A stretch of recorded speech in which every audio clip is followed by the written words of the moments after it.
का जो हमारा टॉपिक है वो है load cell. Okay, load cell एक सेंसर ही होता है, लेकिन इस लोड सेल के थ्रू हम कई जो मेजरेंट्स हैं उनको मेजर कर सकते हैं।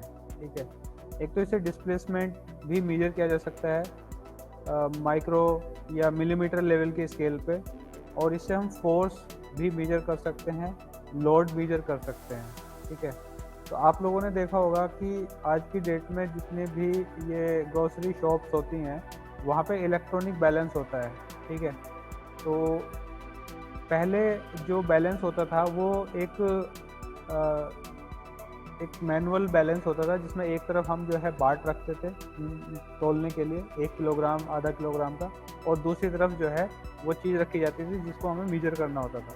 तो कितने लोग ऐसे हैं जिन्होंने वो देखा है? टाइप करें यस कमेंट बॉक्स में कि जिन्होंने जो मैनुअल बैलेंस जो है यूज़ होते हुए देखा है। ठीक है, ओके, तो आप लोगों ने इलेक्ट्रॉनिक बैलेंस भी यूज होते हुए देखा होगा, तो उसमें और इसमें क्या डिफरेंस है? ठीक है, तो इस इलेक्ट्रॉनिक बैलेंस में जो है इलेक्ट्रॉनिकली हम वेट को मेजर करते हैं, उसमें हमें बाट की ज़रूरत नहीं पड़ती किसी पर्टिकुलर कंपैरिजन करने के लिए वेट का। ठीक है, तो उस इलेक्ट्रॉनिक बैलेंस के अंदर क्या लगा होता है, क्या चीज़ ऐसी होती है, ऐसा कौन सा सेंसर होता है जिसके थ्रू हम जो है वेट मेजर करते हैं? तो आंसर है इसका लोड सेल। तो आज हम लोड सेल के बारे में डिस्कस करेंगे कि लोड सेल कितने टाइप का है और कहाँ कहाँ इसका एप्लीकेशन है, किस रेंज को ये मेजर कर सकता है। ओके, लोड सेल क्या है? एक सेंसर ही होता है जिसको हम यूज़ करते हैं कि जो फोर्स उस पर लगी है उसको इलेक्ट्रिकल या इलेक्ट्रॉनिक सिग्नल में उसको हम कन्वर्ट कर सकते हैं। ओके, तो this is the definition of load cell. इसका स्ट्रक्चर भी देख लीजिएगा, ये एक मेटल का पीस होता है जिसके अंदर एक कैविटी हम बना देते हैं। ये कैविटी डिपेंड करती है कई पैरामीटर पे कि किस टाइप की हमें कैविटी बनानी है। वो यू शेप भी हो सकती है, राउंड भी हो सकती है। ठीक है, अलग अलग टाइप की कैविटी होती है। इसके ऊपर जो है स्ट्रेन गेज लगा होता है। स्ट्रेन गेज हमने पढ़ा था पिछली बार सेंसर्स की क्लास में कि स्ट्रेन गेज का किस तरह से वर्किंग होता है। थोड़ा सा ओवरव्यू हम आज के लेक्चर में भी इसका देखेंगे। Okay,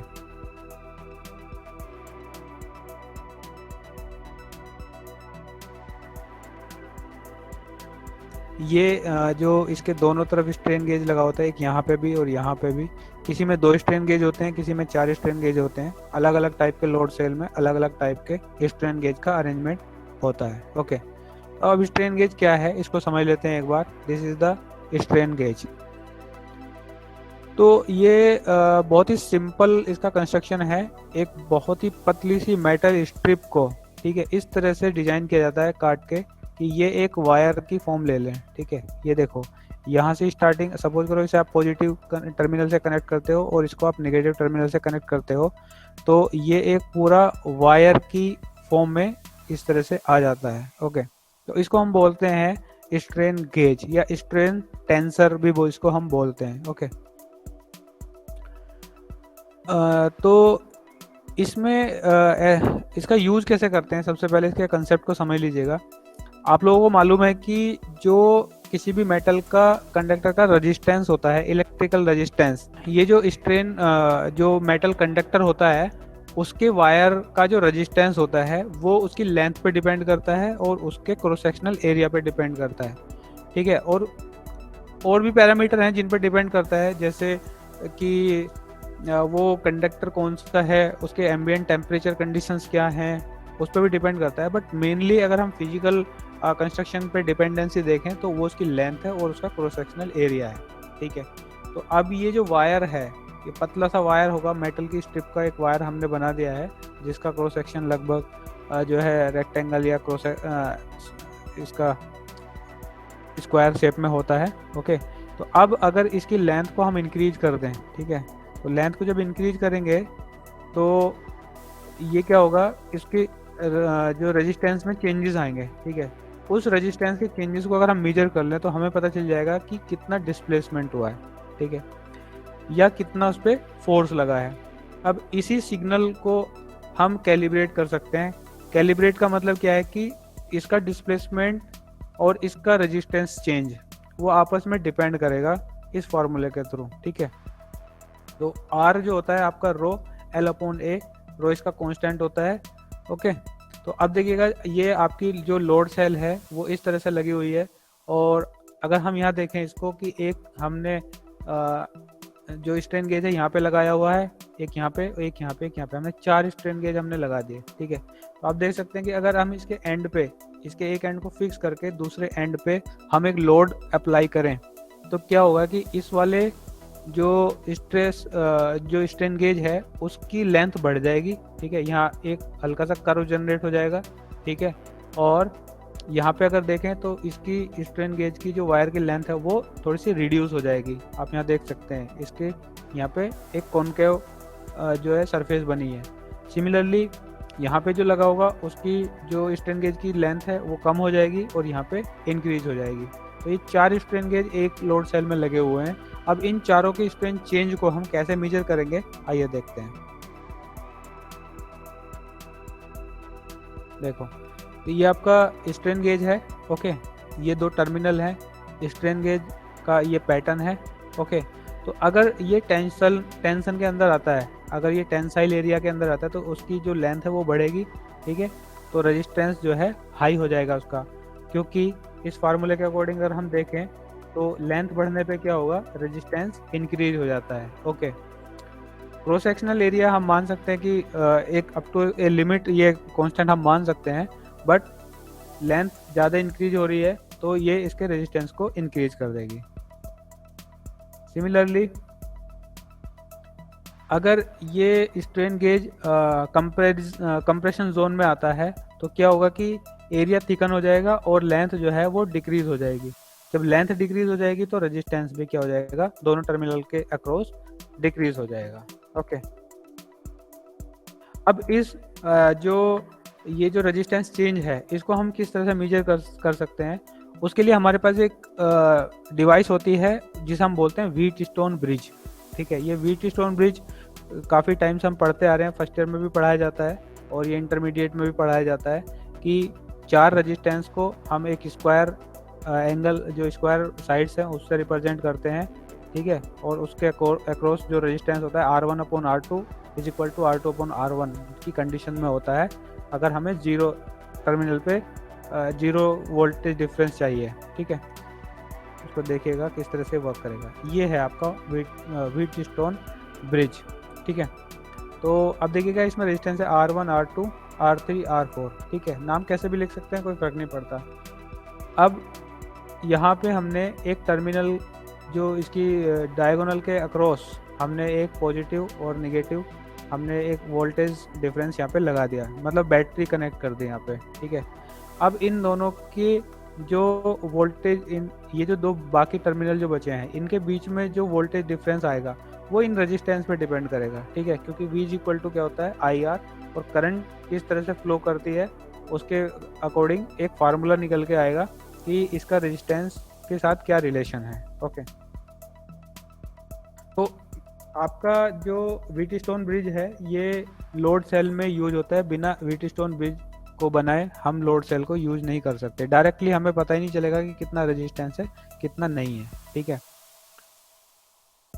okay. तो अब देखिएगा ये फार्मूला आप देख लीजिएगा कि V0 की जो वैल्यू होगी बीच में, ये इस टर्मिनल के अक्रॉस जो V0 आएगा उसकी वैल्यू ये आएगी। ये फार्मूला है R3, अगर इस तरह से लिखा हुआ है तो R3/R3+R4 minus R2/R1+R2 into VEX, ये एक्सटर्नल जो सोर्स इस पर लगा हुआ है इलेक्ट्रिसिटी, तो वो आपको इस टर्मिनल के अक्रॉस वोल्टेज की वैल्यू को इस फार्मूले के अकॉर्डिंग हम कैलकुलेट कर सकते हैं, ठीक है।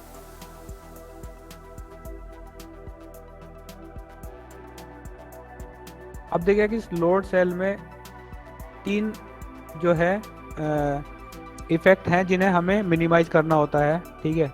सबसे पहले हिस्टेरिसिस। हिस्टेरिसिस का मतलब क्या होता है कि आपको हिस्टेरिसिस का जो कैरेक्टरिस्टिक्स है वो मैं पहले बता चुका हूँ। मींस एक बार अगर ये कोई सेंसर किसी पैरामीटर को मेजर कर चुका है, ठीक है, मींस इंक्रीजिंग इफेक्ट में तो रीडिंग्स कुछ और होंगी और डिक्रीजिंग इफेक्ट में रीडिंग्स कुछ और होंगी, ठीक है। मीन्स टेम्परेचर अगर राइज कंडीशन में है, मतलब टेम्परेचर बढ़ रहा है, सपोज करें कि टेम्परेचर जो है 50 डिग्री सेंटीग्रेड से 150 डिग्री सेंटीग्रेड तक आपका टेम्परेचर बढ़ रहा है, तो उस बढ़ती हुई कंडीशन में जब वो 100 डिग्री सेंटीग्रेड पे पहुंचेगा और सेंसर आपका जो है वो रीडिंग्स कुछ दे रहा है, कुछ वोल्टेज दे रहा है, ठीक है, तो उसको, और जब 150 से 50 तक हम उसको डिक्रीज करेंगे और जब वो 100 डिग्री सेंटीग्रेड पे आएगा उस टाइम जो सेंसर है वो कोई और रीडिंग दे रहा है, मतलब है तो टेम्परेचर सेम, ठीक है, मतलब 100 डिग्री सेंटीग्रेड, लेकिन सेंसर जो है वो अलग अलग रीडिंग दे रहा है during rise and during decreases. तो इस फिनोमेना को हम बोलते हैं हिस्टेरेसिस। तो हिस्टेरेसिस को रिड्यूस करने के लिए उसके मटेरियल को सेलेक्ट किया जाता है प्रॉपरली, उसके अंदर एलॉयज कुछ मिक्स किए जाते हैं जो हिस्टेरेसिस की जो प्रोबेबिलिटी है वो कम से कम हो जाए, ठीक है। तो इस तरह से हम उसको जो है रिड्यूस कर सकते हैं। हमें मटेरियल पे स्टडी करनी पड़ेगी तभी हम हिस्टेरेसिस को कम कर पाएंगे। दूसरा है क्रीप। क्रीप क्या है? क्रीप टाइम के साथ साथ जो रीडिंग चेंज हो रही है, एम्बिएंट जो जिसको मेजरेंट की जो कंडीशन है वो सेम है, ठीक है। सपोज करो कि हमने किसी बॉयलर के अंदर जो वाटर का जो टेम्परेचर है वो उसको जो एक पर्टिकुलर कंडीशन में हमें उसको हीटेड कंडीशन में रखना है, और वो सपोज करो कि 100 डिग्री सेंटीग्रेड है, ठीक है, वो 100 डिग्री सेंटीग्रेड है, लेकिन जो सेंसर वहाँ पे लगा हुआ है वो कुछ दिन बाद उसकी वैल्यू से डाइवेट करने लगता है, जो एक्चुअल कंडीशन है वो रीडिंग ना देके कुछ और रीडिंग देने लगता है। मीन्स कंडीशन चेंज नहीं हो रही है, सेंसर की रीडिंग चेंज हो रही है। तो ये जो फिनोमिना है इसको हम बोलते हैं क्रीप। अब क्रीप को किस तरह से हम मिनिमाइज कर सकते हैं? एक adhesive and geometry of the gauge. Means adhesive का मतलब क्या है कि जो ये स्ट्रेन गेज है ये उस मटेरियल के ऊपर जो लोड सेल है, लोड सेल के ऊपर का जो इसको चिपकाना है हमें, वो उसका एडेसिव जो है अच्छा होना चाहिए। मीन्स जितना ये डिफॉर्म हो रहा है उतना ही ये डिफॉर्म होना चाहिए, सेम, ठीक है। और दूसरा क्या है? दूसरा ऑप्शन इसमें एडेसिव और इसका जो डिज़ाइन है, लोड जो आपका स्ट्रेन गेज का जो डिज़ाइन है उसके अकॉर्डिंग जो है, मीन्स क्रीप के अकॉर्डिंग उसको डिजाइन करना पड़ेगा कि वो क्रीप कम से कम हो। ओके। थर्ड है टेम्परेचर एरर, ठीक है। मैंने आपको बताया था कि जो इलेक्ट्रिक कंडक्टर्स हैं उनकी जो कंडक्टिविटी है या रेजिस्टेंस है वो उस पर भी डिपेंड करती है जो उसके आसपास का टेम्परेचर है, ठीक है। तो टेम्परेचर को, जो टेम्परेचर की वजह से जो एरर्स आ रही हैं उनको रिड्यूस करने के लिए जो व्हीटस्टोन ब्रिज है उसमें एडिशनल टेम्परेचर सेंसिटिव रजिस्टर हम उसमें लगा देते हैं सीरीज में, ठीक है, ब्रिज के साथ साथ। तो जितना इफेक्ट टेम्परेचर की वजह से जो हमारी लोड सेल्स के ऊपर जो ये मीन्स स्ट्रेन गेज जो लगे हुए हैं उनके ऊपर जो टेम्परेचर का जितना इफेक्ट पड़ता है वो एक डमी स्ट्रेन गेज हम लगा के उसी टेम्परेचर से उसको कैंसिल आउट कर देते हैं, रिड्यूस कर देते हैं, ठीक है। ये इसके मेथड्स हैं। अगर हमें ये एरर्स आ रही हैं तो किस किस तरह से उसको रिड्यूस किया जाएगा। ओके। लोड सेल की एप्लीकेशंस, कहाँ कहाँ ये लोड सेल यूज होता है, कहाँ कहाँ पे हम इसको अप्लाई कर सकते हैं लोड सेल को, वो ये है। सबसे पहले तो स्केल, ठीक है, जो ह्यूमन बॉडी वेट को मेजर करने के लिए जिम वगैरह में होती है, डॉक्टर्स के पास में होती है, डाइटिशियंस के पास में होती है, ठीक है, या इलेक्ट्रॉनिक बैलेंस, हर जगह अब ये इलेक्ट्रॉनिक बैलेंस ही यूज हो रही है, ठीक है। तो यहाँ पे इसमें लोड सेल का यूज होता है, ठीक है। वेट ब्रिज, आपने देखा होगा बहुत सी जगह लिखा होता है सड़कों पे कि ये धर्म कांटा है, ठीक है। धर्म कांटा का मतलब क्या होता है कि वहाँ पे जो लोडेड ट्रक्स, ट्रॉलीज और हैवी व्हीकल्स हैं वो हम उस पर जाके मेजर कर सकते हैं कि इसका कितना वेट है, ठीक है। तो जो लोडेड कंडीशन में वेट और अनलोडेड कंडीशन में वेट निकालने के बाद में दोनों को सब्ट्रैक्ट कर लिया जाता है, तो ये पता चल जाता है कि इस ट्रक के अंदर कितना मटेरियल, कितना वेट था, ठीक है। तो ये बहुत बड़े बड़े साइज के होते हैं, ठीक है। तो आप देखिएगा यहाँ बिल्कुल छोटे साइज से स्टार्ट होके एक स्केल से स्टार्ट होके और ये बड़े लेवल यानी कि जो बड़ा ब्रिज टाइप होता है व्हीकल को वेट को मेजर करने के लिए, वहाँ तक ये यूज होती है लोड सेल। तो इसका वर्किंग स्पैन बहुत बड़ा है, ठीक है। ये मिलीग्राम से लेकर के आपके टन्स और मीट्रिक टन्स तक वेट को मेजर कर सकता है, ठीक है। अलग अलग फिर उसका साइज उसी हिसाब से हमें बढ़ाना पड़ता है, ओके। एक गोल्ड स्मिथ के यहाँ भी इलेक्ट्रॉनिक बैलेंस होती है, ठीक है। वो भी उसमें बहुत ही मिलीग्राम्स में उसको वेट कर सकता है, गोल्ड को, सिल्वर को, ठीक है। और जो फैक्ट्रीज, बड़ी बड़ी इंडस्ट्रीज के अंदर हमें व्हीकल को मेजर करना होता है, ठीक है, टन्स के हिसाब से हमें मेजर करना होता है, तो वहाँ पे भी लोड सेल ही यूज होती है, ठीक है। फोर्स गेज, ठीक है। फोर्स गेज मीन्स कि फोर्स को मेजर करने की एक डिवाइस होती है, ठीक है।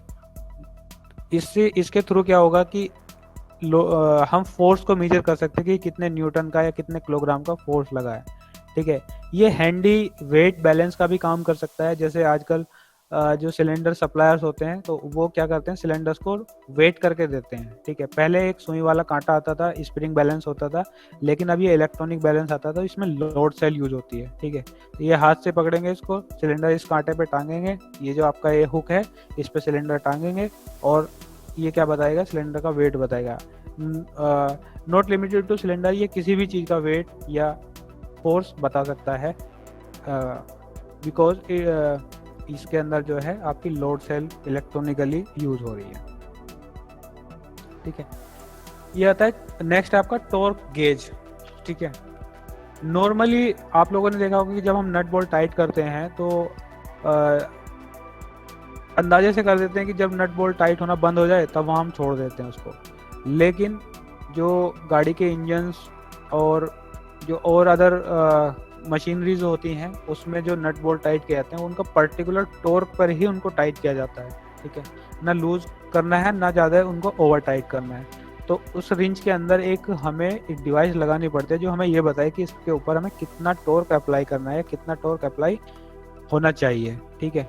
तो वो उसके अंदर ये लोड सेल का ही अरेंजमेंट होता है, जो जब आप उसको नट बोल्ट को जो है स्पैनर में लगाने के बाद में इस हैंडल से उसको टाइट करोगे तो ये आपको बता देगा कि कितना लोड जो है इस नट बोल्ट पे अप्लाई है in the form of torque, ठीक है।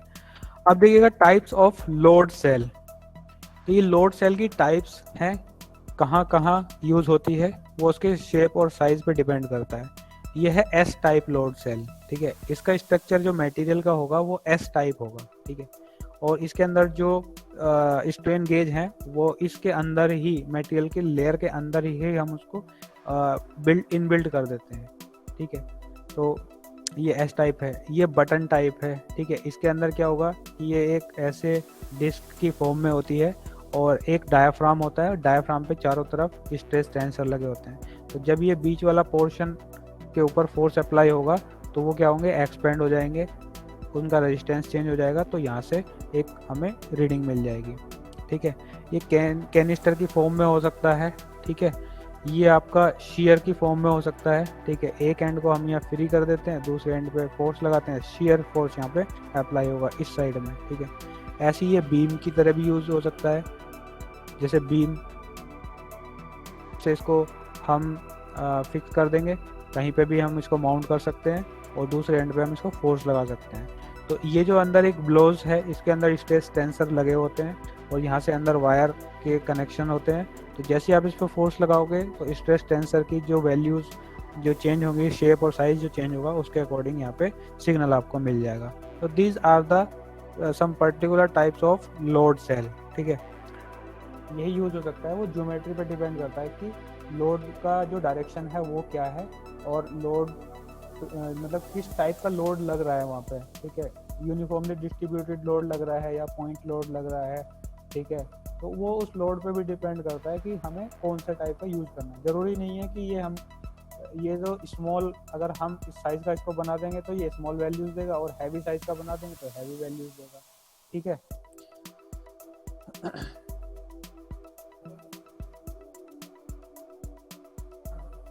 ओके, अब देखिएगा थोड़ा सा इसका हम कंपैरिजन कर लेते हैं कि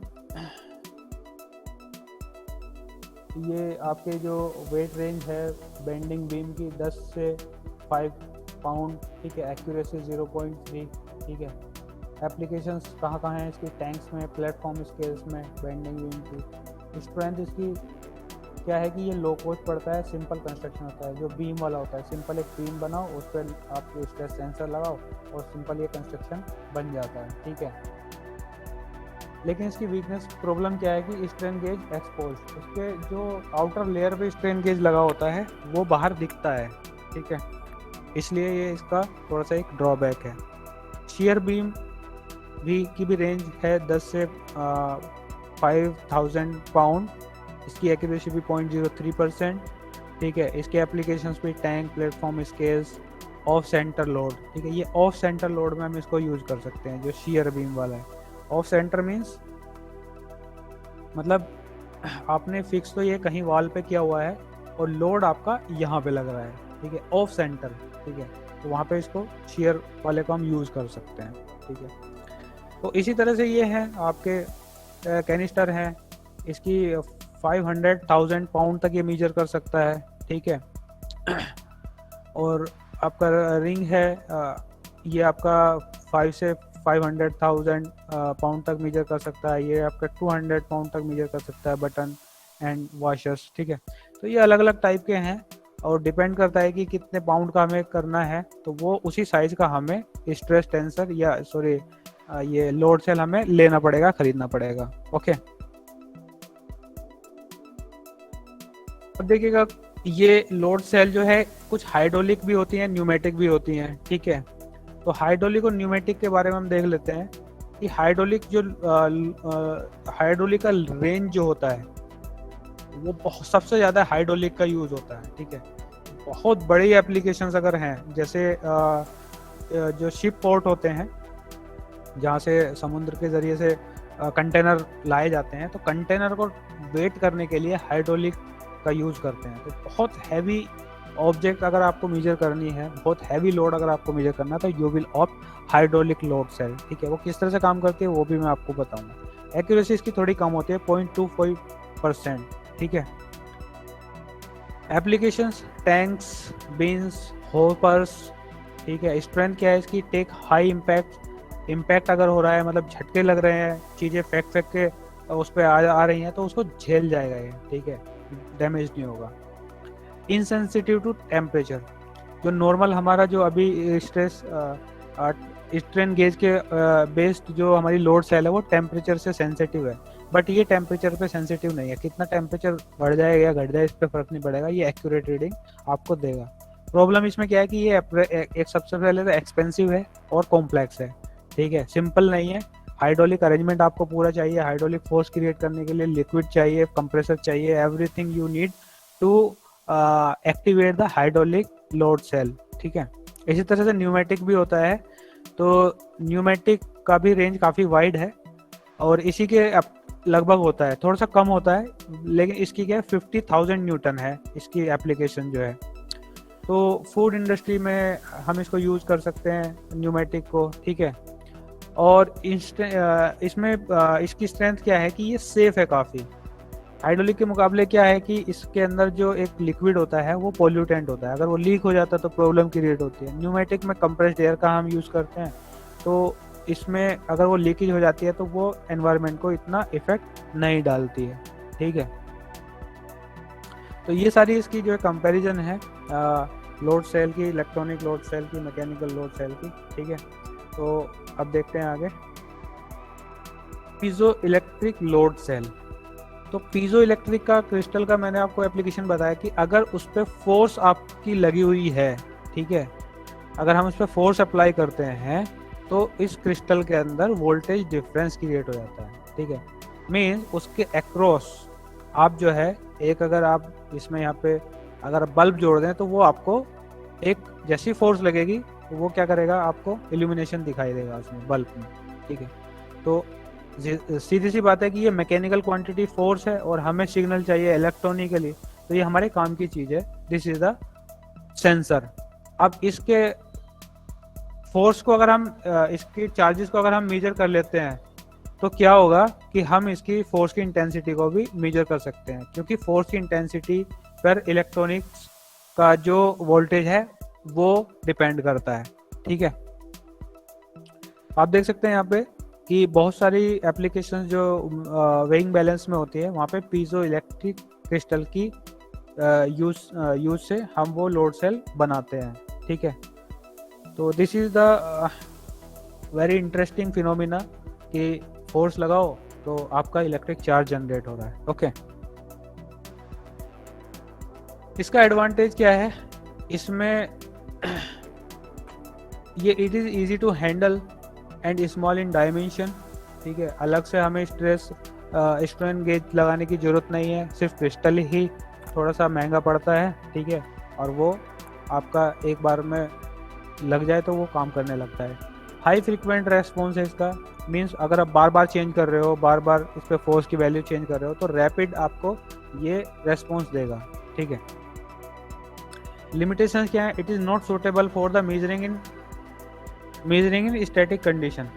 इसमें प्रॉब्लम यही है बस कि स्टैटिक कंडीशन को मेजर नहीं कर सकता है। मीन्स अगर आपने यहाँ पे लोड अप्लाई किया, तो जब during the application of load zero से किसी एक पर्टिकुलर लिमिट तक इंक्रीज होगा तो ये आपको सिग्नल देगा, लेकिन जब लोड स्टैटिक हो जाएगा तो सिग्नल आने बंद हो जाते हैं, मतलब चार्जेस खत्म हो जाता है।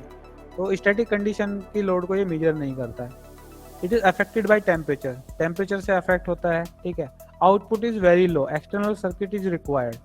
ठीक है, it is very difficult to give desired shape to this material and also desired strength.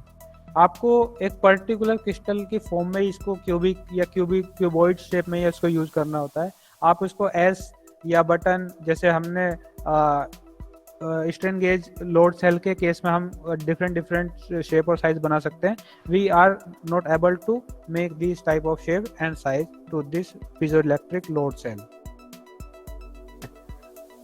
बात करते हैं हाइड्रोलिक लोड सेल की। तो हाइड्रोलिक लोड सेल जो है मीन्स इसमें हाइड्रोलिक पिस्टन होता है। पिस्टन पे फोर्स लगाएंगे तो हाइड्रोलिक फ्लूइड को पुश करेगा, और जितना पुश करेगा उसे हम मेजर कर सकते हैं उसके फोर्स को। ठीक है, वर्किंग प्रिंसिपल यही है, ये पास्कल लॉ पे जो है पास्कल लॉ के अकॉर्डिंग काम करता है। और देखिएगा इसका कंस्ट्रक्शन किस तरह से है। ये पूरा चैम्बर है। ठीक है, इसको हम जो है सिलेंडर बोल सकते हैं। ओके, ये इसका पिस्टन है और यहाँ पे एक डायाफ्राम लगा हुआ है। अब देखिएगा कि अगर इसके अंदर ये एक लिक्विड भरा हुआ है, तो सिंपल सा मैं कंसेप्ट समझाना चाह रहा हूँ। ठीक है, अगर यहाँ पे हाइड्रोलिक यहाँ पे कोई फोर्स रखते हो, यहाँ पे कोई फोर्स लगाते हो, तो क्या होगा, पिस्टन मूव करेगा, इस डायाफ्राम को प्रेस करेगा, तो इसके अंदर जो लिक्विड है यहाँ पे एक प्रेशर जनरेट हो जाएगा। तो ये प्रेशर पास्कल लॉ के अकॉर्डिंग इस ट्यूब से होता हुआ ये हमारी एक मेजरिंग डिवाइस यानी कि प्रेशर गेज तक ये जाएगा। तो क्या होगा कि ये डिस्प्लेस होगा। बर्डन ट्यूब जो होती है उसमें उसे हम यहाँ पे कनेक्ट कर सकते हैं, तो जो आपकी जो पॉइंटर है वो डिस्प्लेस होकर ये बताएगा कि कितना फोर्स यहाँ पे लगा हुआ है। ठीक है, इसमें अगर हम कोई इलेक्ट्रॉनिक डिवाइस लगाते हैं, जैसे आपका LVDT है, ठीक है, या पीजो इलेक्ट्रिक है, ठीक है, या हम एक डायफ्राम लगा के लोड सेल भी लगा सकते हैं, या अलग अलग टाइप के अरेंजमेंट हो सकते हैं to convert this mechanical system into the electronic signal. Okay, ये एक्चुअल फोटो है हाइड्रोलिक लोड सेल का। तो आप देख सकते हैं यहाँ पे ये हाइड्रोलिक के कनेक्शंस हैं, और यहाँ पे जो है पिस्टन मूवमेंट का जो है वो कवर करने के लिए एक रबर की जो है इसकी कुशनिंग है, और यहाँ पे अगर आप फोर्स लगाएंगे तो पिस्टन नीचे की तरफ जाएगा, तो ये आपके जो फ्लूइड जो है उसको डिस्प्लेस करेगा। तो यहाँ से आपको जो है वैल्यू मिलेगी कि कितना यहाँ पे फोर्स लगा हुआ है। ओके, नेक्स्ट बात करते हैं न्यूमेटिक लोड सेल की।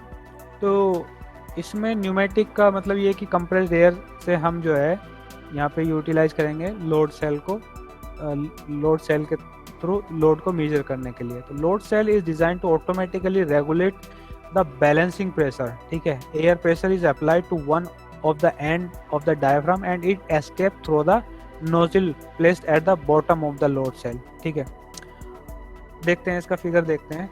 तो ये सिंपल सा मैंने कंसेप्ट इसका बनाया हुआ है। मींस अब देखिएगा यहाँ पे एयर सप्लाई ये हो रही है, और ये आपका एक डायाफ्राम है, और यहाँ पे इसी प्रेशर से जो है ये एयर सप्लाई हो रही है। अब ये W लोड हमने यहाँ पे जो लगाया, ठीक है, तो क्या होगा कि ये इसको पुश करेगा, पुश करेगा तो क्या होगा कि ये इसके जो नोजल को क्लोज कर देगा, लेकिन जैसे ही यहाँ पे प्रेशर इंक्रीज होगा तो नोजल के थ्रू एयर बाहर जाएगी, तो ये इसको जो है ऊपर की तरफ उठाने का, इस प्लेटफॉर्म को ऊपर की तरफ उठाने का कोशिश करेगा। ठीक है, तो क्या होगा कि ये और ये प्रेशर जब इक्वल रहेंगे तो ये बैलेंस रहेगा। और ये जो प्रेशर है इस वेंट ट्यूब के थ्रू, ये हमारा जो डायल गेज है इसके थ्रू हम मेजर कर लेंगे। ठीक है, तो न्यूमेटिक लोड सेल का कंसेप्ट ये पर्टिकुलर टाइप के वेट को मेजर करने के लिए हम यहाँ पे न्यूमेटिक फोर्स प्रेशर का यूज करते हैं। ठीक है, अब सपोज करो कि यहाँ पे डब्ल्यू वेट आपने बढ़ा दिया, तो बढ़ा दिया क्या होगा, तो ये आपका जो नोजल है ये क्लोज होने की कोशिश करेगा। तो क्या होगा कि यहाँ पे ये प्रेशर की वैल्यू इंक्रीज हो जाएगी। जब ये प्रेशर की वैल्यू इंक्रीज होगी तो यहाँ पे नोजल जो है उस प्रेशर को बाहर निकालने की कोशिश करेगा। तो जैसे ही बाहर निकलेगा ये ऊपर की तरफ शिफ्ट करने की कोशिश करेगा। तो ये बहुत हाई स्पीड से ये प्रोसेस चलता रहता है। ठीक है, मतलब विद इन अ सेकेंड ये आपका कई बार होता है कि यहाँ प्रेशर बढ़ा, इसकी वजह से नोजल से एयर निकली, इसने ऊपर कर दिया। जैसे ही ऊपर किया प्रेशर घटा तो नोजल की जो फोर्स है वो कम हो गई। तो इस तरह से क्या होगा कि जितना भी वैल्यू है इस पाइपलाइन के अंदर प्रेशर का वो हम यहाँ से मेजर कर लेंगे। ठीक है, तो हाइड्रोलिक फोर्स की तरह ही इसका कंसेप्ट है, बट यहाँ पे हम हाइड्रोलिक के प्लेस पे हम कंप्रेस्ड एयर का हम यूज करते हैं। तो that's why it is known as the pneumatic load cell. ठीक है, एडवांटेज क्या है कि दे आर एक्सप्लोजन प्रूफ। ठीक है, कोई हम लिक्विड कोई ऐसा एक्सप्लोसिव मटेरियल यूज नहीं करे तो एक्सप्लोजन होगा ही नहीं। They are not sensitive to temperature variation. They contain no fluids like other type of the might contaminate the process or if diaphragm destroyed। Means अगर लीकेज हो जाती है, डायफ्राम फट जाता है, तो आपकी सिर्फ एयर ही लीक होगी, कोई लिक्विड लीक नहीं होगा। लिमिटेशन क्या है, they are relatively low speed of response and they need for clean dry and regulated air. Air जो है हमें पहले से प्रिपेयर करनी पड़ेगी, हमें एयर को फिल्टर करना पड़ेगा, उसको ड्राई करना पड़ेगा, उसके मॉइस्चर निकालने पड़ेंगे। ठीक है, और उसको रेगुलेट पर्टिकुलर प्रेशर पे रेगुलेट करना पड़ेगा। तो these are the some limitation of the pneumatic load cell.